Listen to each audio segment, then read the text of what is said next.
Guys हामी माथिबाट तल झर्दैछौँ। मायाङ्ग्रीबाट तल झर्दैछौँ। हेर्नु होला यहाँ बाटो चाहिँ धेरै नै गाह्रो छ है। बाटो ढुङ्गै ढुङ्गा मात्र छ।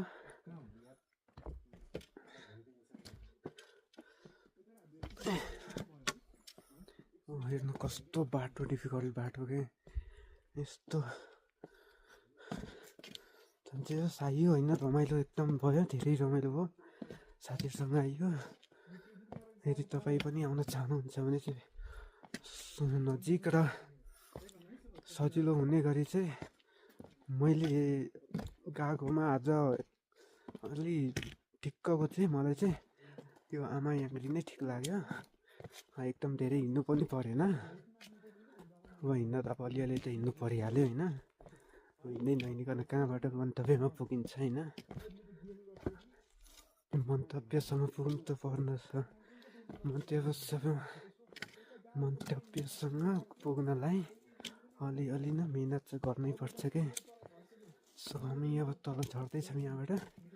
लगभग आई थिङ्क आधी घन्टामा जति हामी बेस क्याम्पमा पुग्छौँ।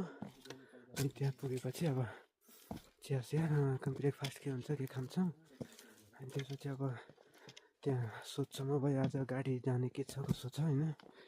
ढिलै छ भने चाहिँ अब आजै हिँड्छौँ हामी। त्यहाँ होइन भने चाहिँ अब आज नाइट बसेर भोलि काठमाडौँ हिँड्छौँ। रमाइलो छ त, हामी रमाइलो पुगे। के छ गाइज, रमाइलो भयो एकदम बवाल रमाइलो पुगे। अब हामी चाहिँ मलाई चाहिँ किन होइन, हामी चाहिँ अब माथि जाने बेलामा चाहिँ अर्कै बाटो हो कि जस्तो लाग्छ। अब हेरौँ अब के छ।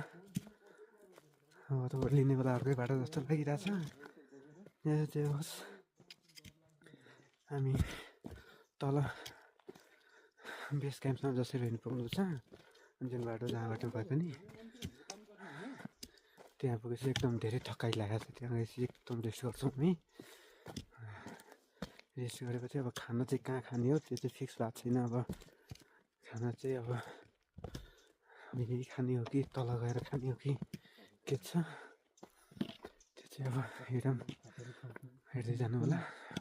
ब्लगमा सबै कुरा हामी भन्छौँ। रमाइलो चाहिँ बब्बल रमाइलो भयो।